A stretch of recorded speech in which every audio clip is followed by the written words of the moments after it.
podcast I'm going to create is going to build on the idea of the composition techniques we've been learning, but with a more complex piece of design which has more use of colour and different design areas. We're going to also look at a new assessment objective through this piece of work and look at the characteristics of Michelle Thompson, who is a contemporary illustrator working in and around London and other parts of the world since about 2000. Just as an initial reminder, thinking about the composition, we've talked about the rule of thirds, leading lines, negative space and colour balance, and this is things that Michelle Thompson uses in many of her pictures. There's some examples on here. You've got a use of negative space in that her designs tend to have a lighter background with some clearer areas in the back of them. Leading lines, quite often in terms of using things like hands and pointers and the direction that people are looking in the figures, will contribute a sense of thinking and looking around the whole composition. And of course, colour balance. Now that brings us to the particular characteristics of Michelle Thompson, because this podcast is about creating a piece in the style of Michelle Thompson and using the particular characteristics of her work. So the sorts of things that you're looking for to put into your design piece are things like the use of repeated patterns like the circles on here, a more subtle version of it on the wall at the back of this design, and quite often repeated shapes as you've got in this piece. A limited colour scheme always helps the composition to hang together, and as you can see, although Michelle Thompson uses quite a lot of tones, she tends to use one or two or occasionally three pieces of colour within her design, but then always with black and white photography. She also has an additional element which is informal mark making, and that's what I mean by that is these informal line marks, almost as though they're drawn with a pencil, scribbled onto the surface, maybe designed to look like they're a brush. You can see them down here in this sort of piece. And they sort of appear in every piece of design. She also has not a lot of typography, but an indication of perhaps what the topic of the piece is. They're produced for editorial design, so the lettering and the images will link to a particular type of editorial story quite often. So the sort of design which we're going to work towards is this one. So as you can see, we've got a number of things similar to Michelle Thompson, that lighter background, a repeated pattern formation, use of formal and informal, and also, I didn't mention it before, but a low or high horizon line, which indicates how she's using the rule of thirds, informal line work, and then particular figures that can be perhaps a focus, and also blending different techniques together. So this is really designed with the idea of building on Photoshop skills with, as I say, bringing in that contextual connection and also thinking about the artist and the way of using composition in something which goes beyond the techniques that we've used so far. So the first thing I'm going to put into this design, I should mention before I say anything else, as always you have your layers open. You've got a 25 centimetre by 25 centimetre page. I like to keep the background layer as a separate one and then build the rest of the images on top because that's a locked layer. So think of that as your piece of paper at the bottom of the stack. So first thing we're going to do to start designing this piece is to bring in two images. The first thing that the students did last week when they were preparing for this was to choose one of three topics, either nature or technology or renewable energy. So you'll need to choose that idea and find 10 images off the internet. You'll need to start with a couple that are going to be your general background blends, and then several which are going to be more of the detail. But as you look through this podcast, you'll get the idea of the sorts of materials that you need. So this first image, I'm going to just stretch it out so that it covers the whole area. Because we're using secondary sources for this piece, they will tend to be a bit more pixelated, and that's why in future you won't tend to use secondary sources in designs, but starting off initially now we will do that.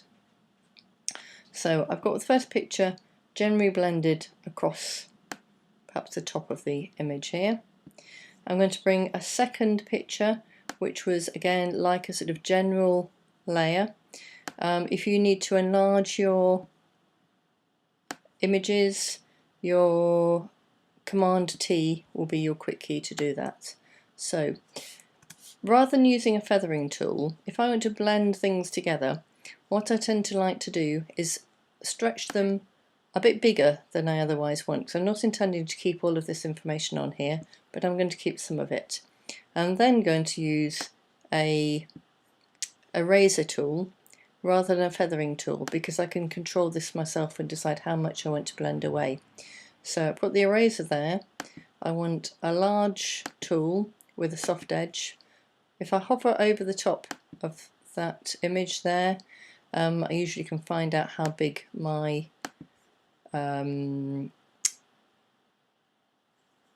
tool's going to be, whether it's going to be a big brush or a small brush. So I'll leave it on that now. I'm getting a message up here saying that the smart object must be rasterized. This is about converting your image, because it's off the internet, into a smart object which the computer will recognize as something it can edit and change. So you'll see now that I've agreed to that rasterizing, and I could have gone to layer and found rasterize in there. In fact, I'm going to rasterize all layers for now so that I won't come across that issue again. If I now go to the size on here and I hover over there, you'll be able to see how big the tool is. So I want it fairly big, a soft edge, and I can go from there. The other thing I'm going to do is reduce the opacity right down to about 2930. So as I blend the top of the picture away here, I've got quite a soft blend, and as I say, so starting that off, I can get rid of the hard edge that I've got in here. Now this is on the top layer here, which is this one, so I'm taking the eraser pattern off there. Because this is running a bit slowly, I'm going to just take that up a bit. I want to get rid of that obvious line that you can see in this piece and blend this in. So what I've got is a soft blend. There's a bit of delay on this, hopefully that's not going to cause a massive problem. I think I'm going to just try and just take that one back down a bit, which was a reason for my having quite a large image that was covering more than the final area I want to have showing on here. I've moved to this this layer here, and that's giving me the different area of eraser. So you've got to be on the layer that you want to erase.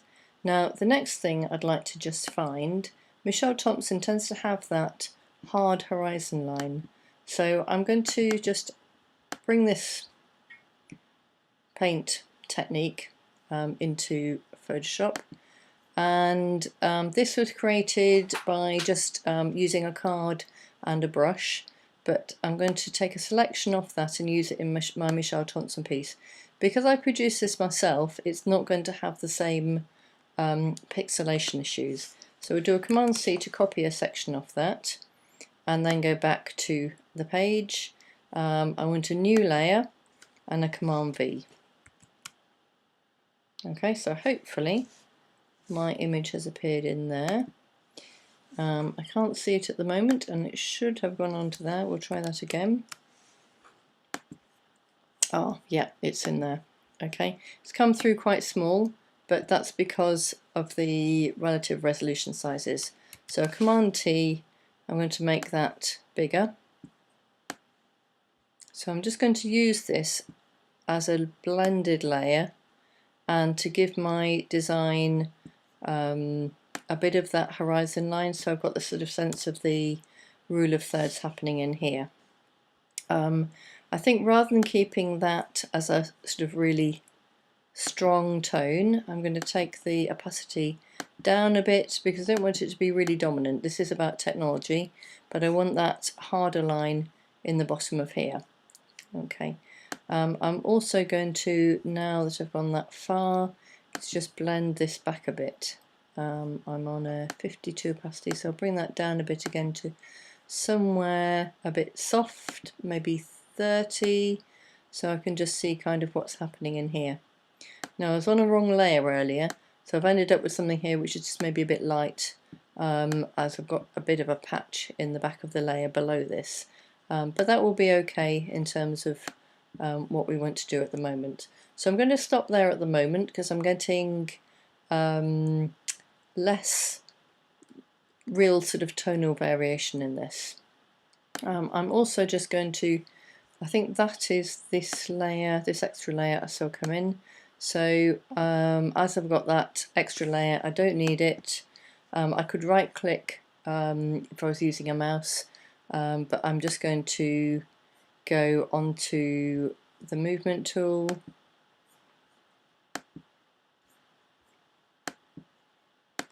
and I want to close that,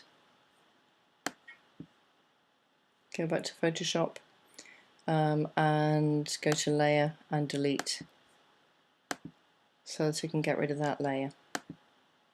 Okay, that's actually taken out the big layer, which wasn't the one I wanted. So actually the one that's left, we'll just do a Command T again and we'll enlarge this. Okay, I think I'm also going to make this a different kind of colour range, so I'll use the hue and saturation to change that before I go any further, because I don't quite like how it's blending into the image that I've got.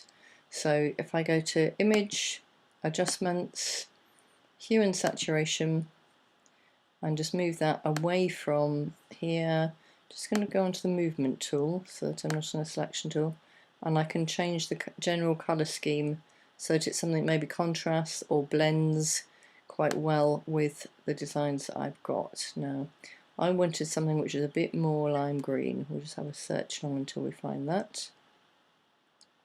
You could also do this by going into the colour balance kind of palette. That's a bit more greeny, maybe a bit more limey. Okay, that will do for now. Okay, so change that tone. I'm going to bring it down to the bottom, and I do want it a lower opacity so it's not quite so dominant. Okay, but it's going to provide that horizon line. I might take some of the tone and colour out of that towards the end, but for the moment I'll leave it there. So the next thing to bring in here, we've got the kind of dominant technology theme happening.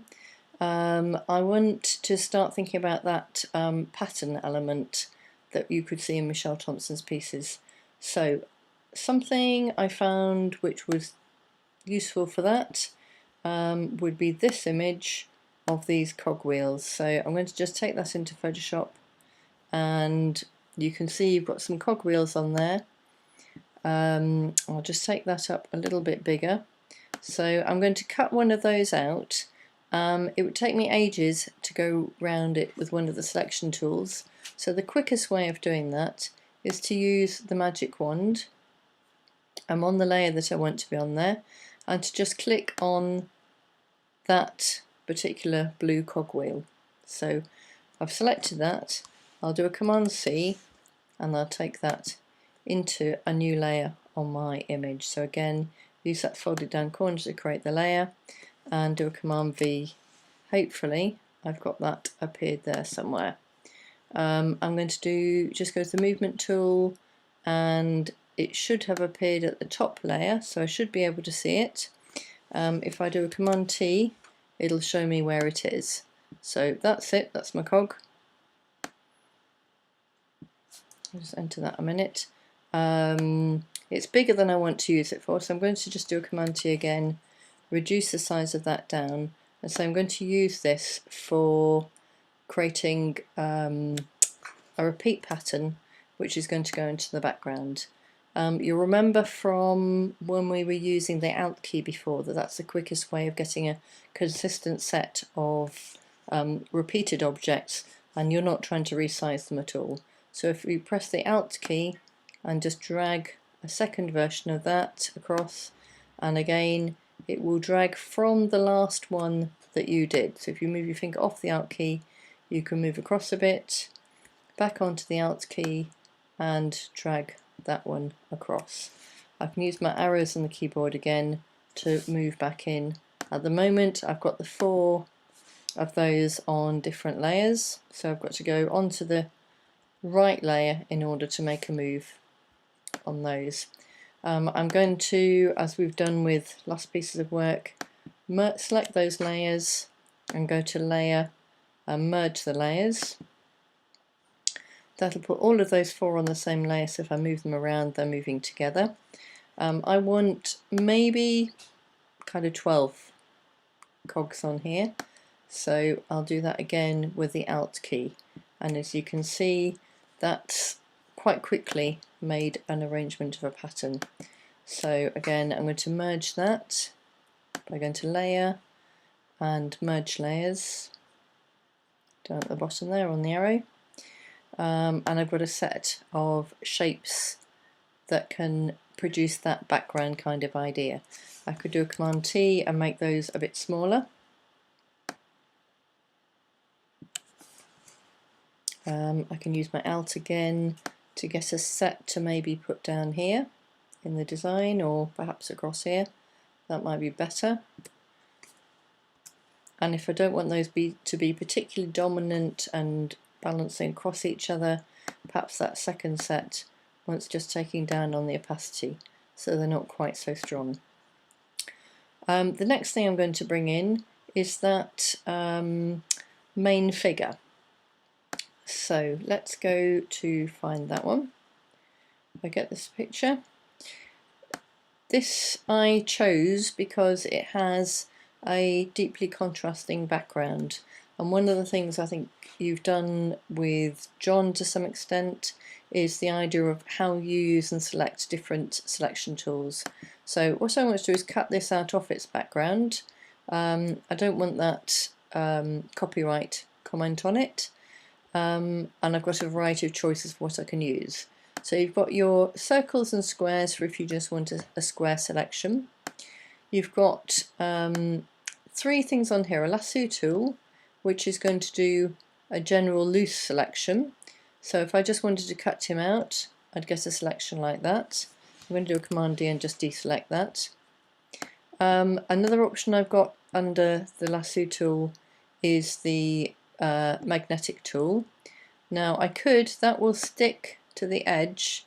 It may work quite well on here where I've got a high contrast, but you do often get quite a nasty broken edge, so I'm not going to do that. If I was going to carry on doing that, I'd just take it around there, but you can see the idea of how that fixes. But it's not particularly discerning in terms of how it goes around a shape, and if you've got anything at all which it starts to tend to cut away from the main part that you're trying to cut out.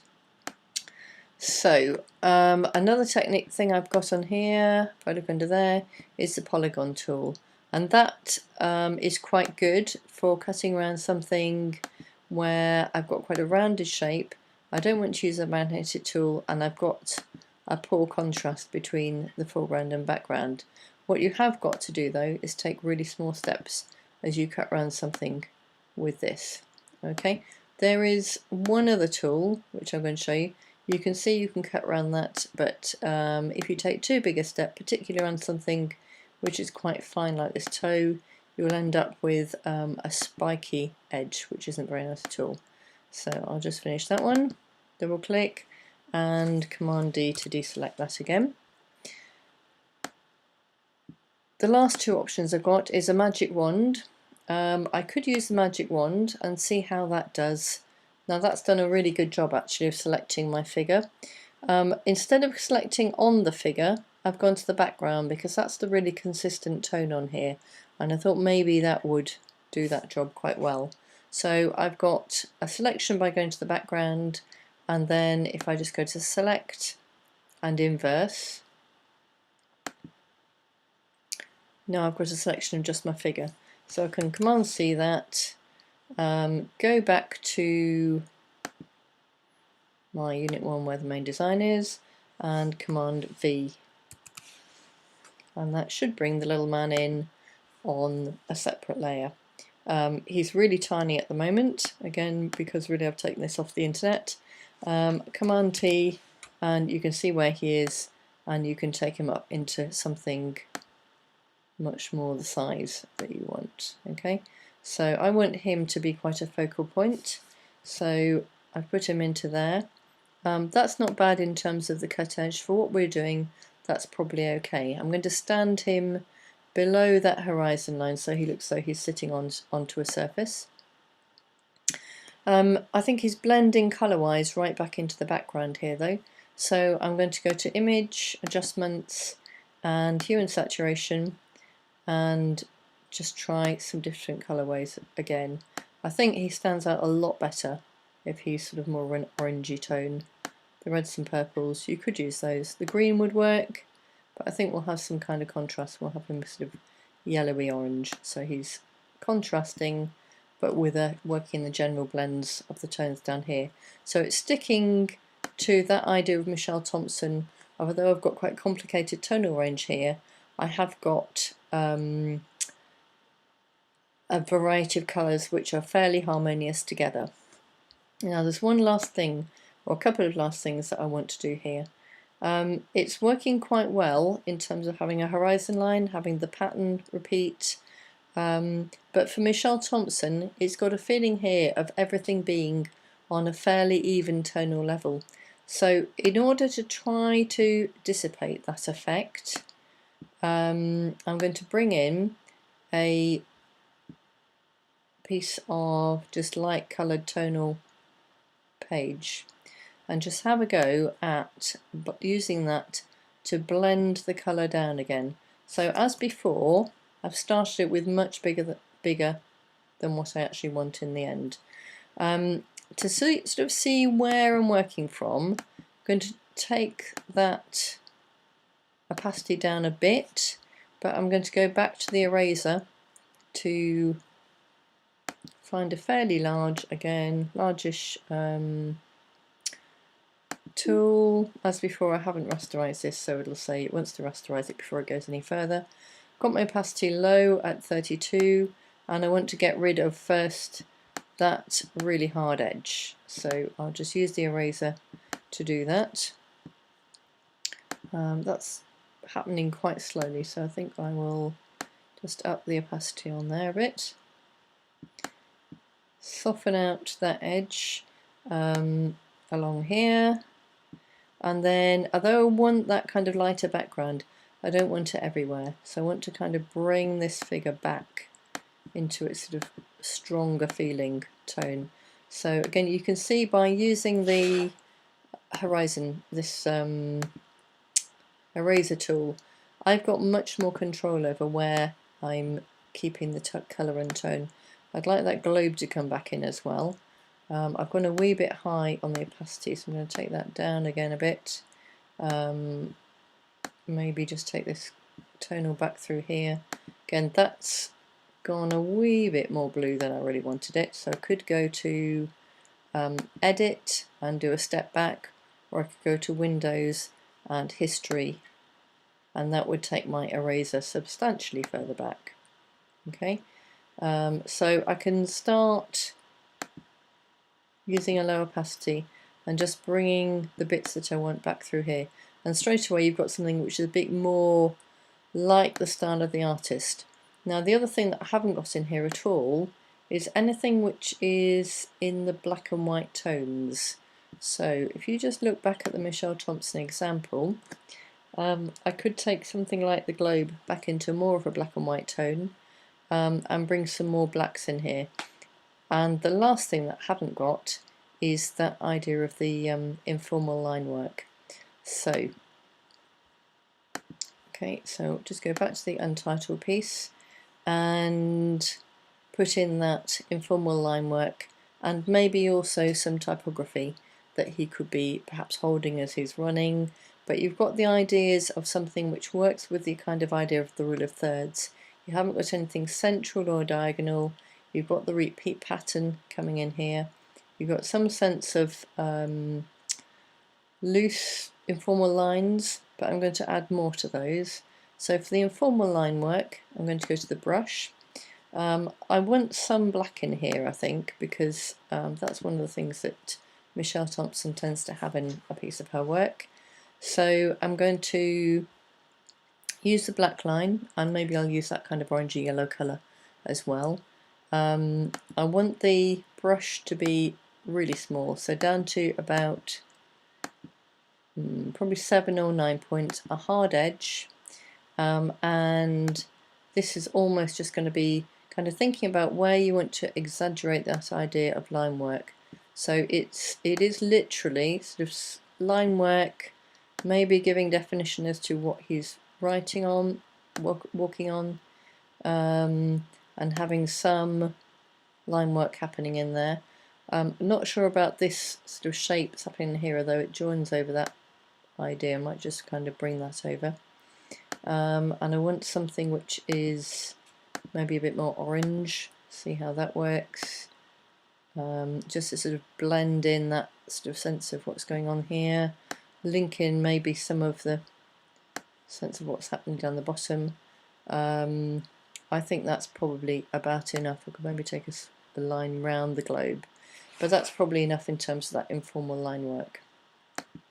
So the last thing I did wonder about having is something which is more black and white in the piece, which she tends to have character figures, and I haven't found one of those, but I will just do something with this bulb. So not sure that I particularly want the outside of this. I'll just do a Command T to increase the size of it, as I think things tend to look kind of a bit more dominant if they are bigger. I'm going to take the saturation down by going to Image, Adjustments, here in Saturation, take the saturation right down to the bottom, so that, except I haven't got that selected. Oh yeah, no, it has got it. I've cancelled it. So Image, Adjustments, Hue and Saturation, and then take that saturation right down to the bottom and say OK. So I've got a black and white image here, and I think where it could go in this design maybe is either kind of reflected slightly off the surface here. I'm going to try it on there and see how it looks. For my layers, I'm going to take the opacity down, and again I'm going to just lose a lot of the background around the edge of it. It wants a green to rasterizing. I've got a low opacity, a fairly large brush, so I can just get rid of most of this part that's around the edge here. I'll just speed it up again by increasing that opacity there so I can take more away at a time, and then decide how much of a layer I really want on here. So I think with that I will just increase the opacity again, see how that feels. I want something which is a bit harder in terms of the image, so I'm just going to go to Image, Adjustments, and you've got Brightness and Contrast. So I'm just going to increase the contrast on that and maybe reduce the brightness a bit, so that I've got something which is a bit more solid. Okay. And I'm just going to move that around until I can kind of work out where it looks better if it's down the bottom. It could actually be almost, thinking of it, I think turn it over.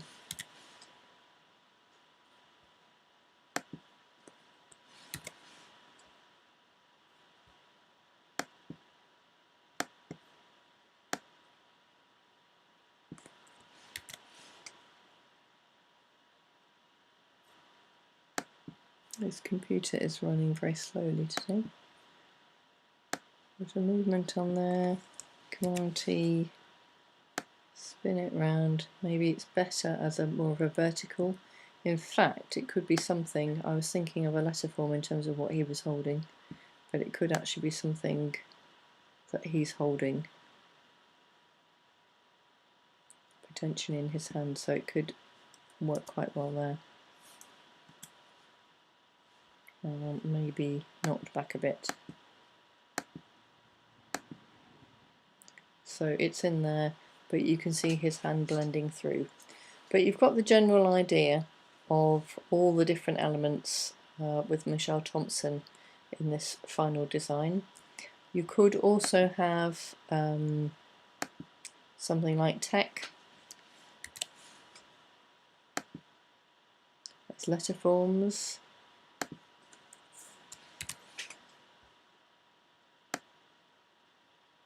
Featured in there. This is coming out yellow, which if I want to take it back to black, I can just go onto there, apply that, choose my black, okay, and that will bring your letter form into black. That's a possibility of something he could hold. He could equally hold that sort of letter form, maybe Command T, just to turn it off onto an angle perhaps. Would look better. And then come in for an E. So if you want separate letters on separate layers, which I think I do, you've got to go up to the movement tool and then back down onto the T for the typography tool.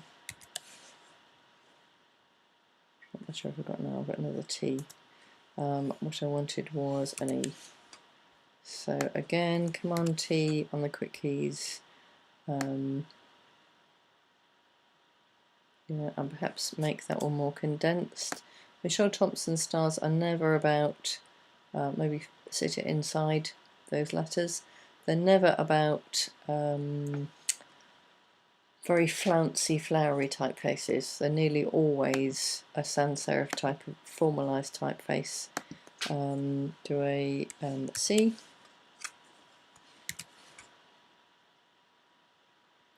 Let's see what I've got there. There we go.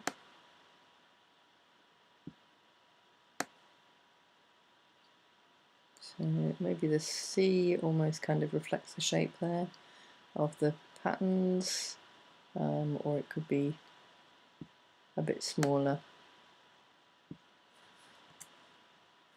And then the last letter, coming back to this one for the H. Use the selection tool and Command D. That will enable me to find it again, and maybe as well as holding that bulb, he could hold that letter form as well. So you've got something there now, a final design that's got many of the characteristics of Michelle Thompson. I could play around with the colours, I could play around with the opacity, but that's the sort of final piece I'd like you to work towards.